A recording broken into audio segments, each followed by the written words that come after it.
my name is Tara and I work with Vestavia Hills Library in the Forest. In today's Creative Corner video, I will show you how to repurpose older books by turning them into paper pumpkins. Halloween is a festive time of year of dressing up in costumes, trick-or-treating, and having fun with a little scare.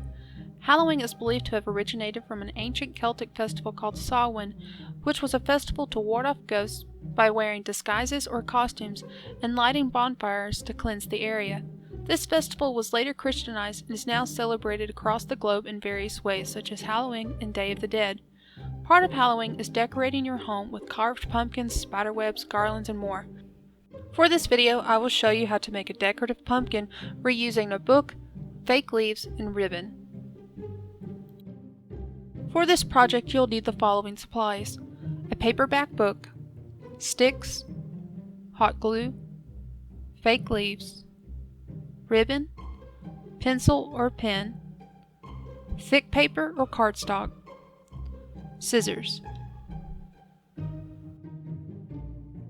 Optional supplies include paint, paintbrush, ribbon fray check, newspaper or plastic to protect your table, a plate or a palette.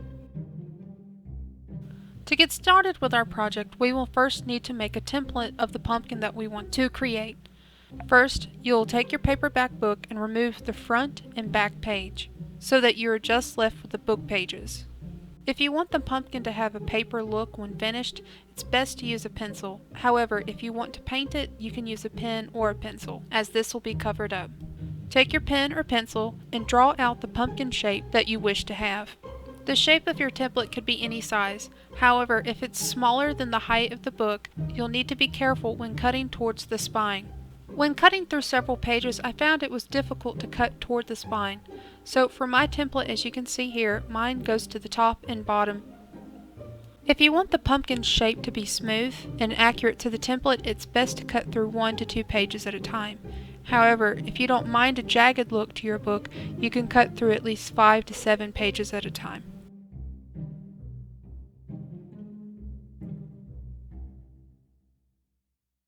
After cutting these first few pages, you'll actually rip off the first page. You will use this page as your template to trace the other pages instead of tracing the pages you have already cut.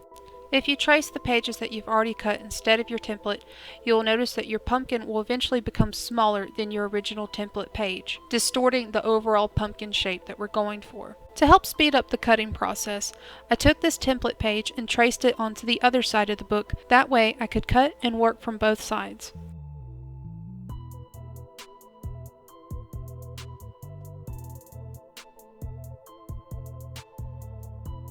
This step takes the most amount of time, so be patient and keep using your template.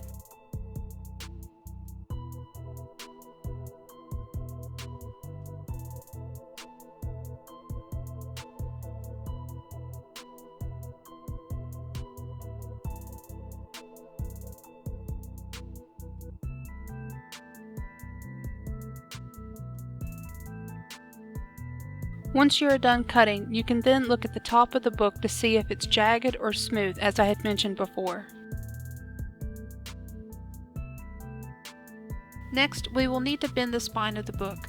We need to do this so that when we glue the front and back pages together, the book pages will spread out and create a full round pumpkin.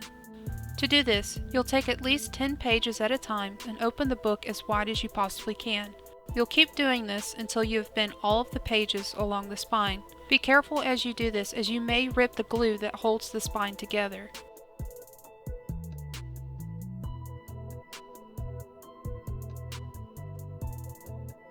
Before we can glue the front and back pages together to create the pumpkin, we'll need to paint it first. For the 4 pumpkins that I created, I decided to do one pumpkin that had no paint at all, one pumpkin that would be orange, one that would be brown, and one that would be teal. I decided to paint the teal one because I have heard teal pumpkins represent houses that have peanut-free candy.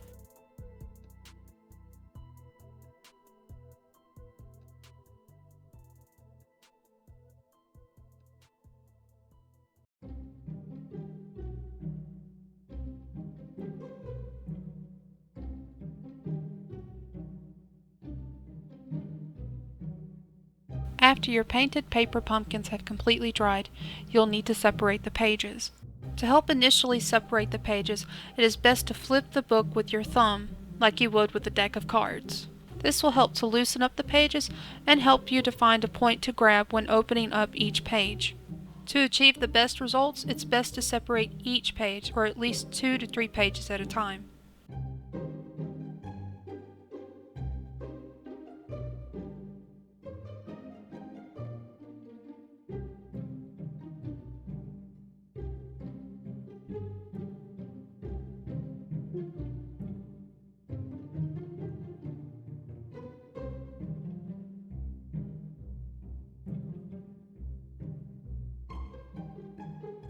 For this next step, we will need to glue the front and back covers of the pages together. Take your hot glue gun and apply glue to the front and back pages. You'll want to hold the pages together while the glue sets. Next, you'll need to glue the top and bottom as well, so where there is the hole at the top, add in glue as well, and hold those together to make sure it securely dries.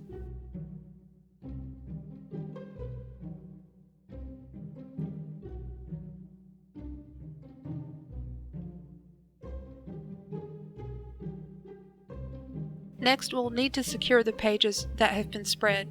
As you notice, you'll see that the pages don't spread evenly. Securing the pages evenly was something I actually struggled with. This next step was the best method that I found that worked to secure the pages. To do this, you can take either cardstock or thick paper, or even reuse the paper that you took off the front and back cover, and cut it into a circle. Before you hot glue this to the bottom, make sure the pages are spread to how you want them to be. Once you are satisfied with how the pages look, you will then hot glue this to the bottom of the pumpkin. If you can't get the pages to move like you want, you can glue a couple of the pages together, as I have shown here.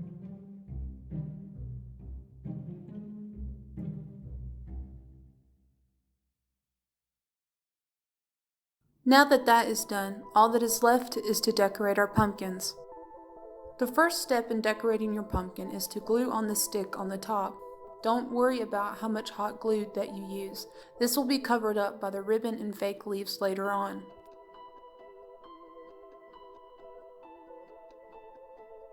To create a fake bow ribbon look, as I have here, you can glue the ribbon onto itself by looping the ribbon and then gluing it into place.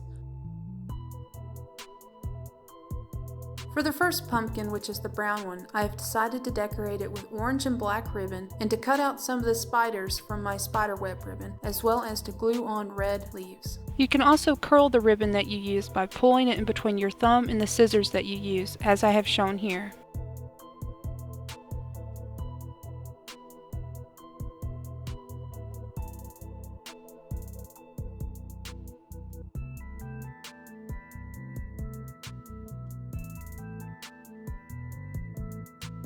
For this next pumpkin, I decided to do a orange, yellow, and tan color scheme, as you can see here. I placed 3 different colors of ribbon and 3 different colors of leaves. One optional item that you can use is ribbon fray check. This will prevent it from fraying, splitting, and becoming fuzzy.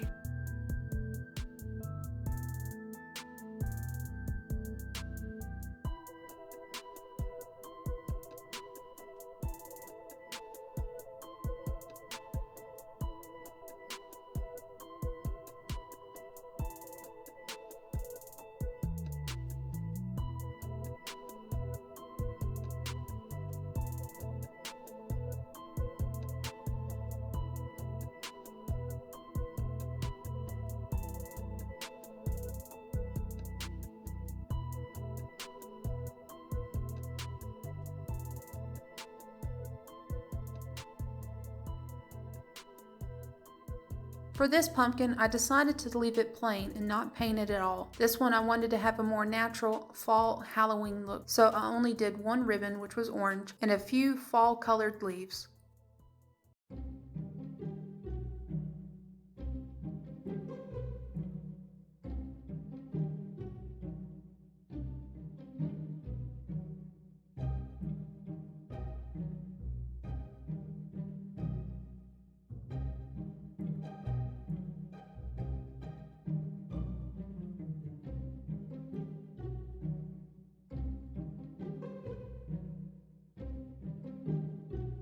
For this pumpkin, I decided to paint it teal. I have always heard that teal pumpkins mean that the household has allergy-free candy.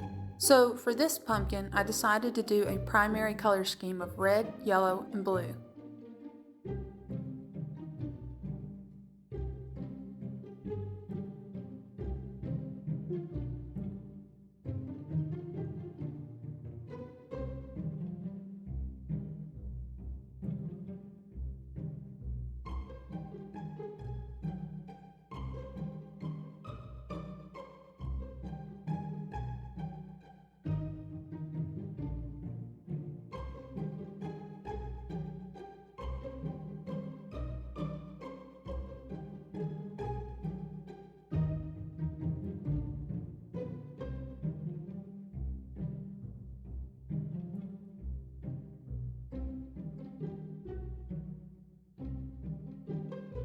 Now that you are done decorating your pumpkins, you can now use them to decorate your home. You can use them in your next Halloween party, on your front porch as trick-or-treaters come to your house, or even as a table centerpiece. Thank you everyone for watching, and have a great day, and happy Halloween.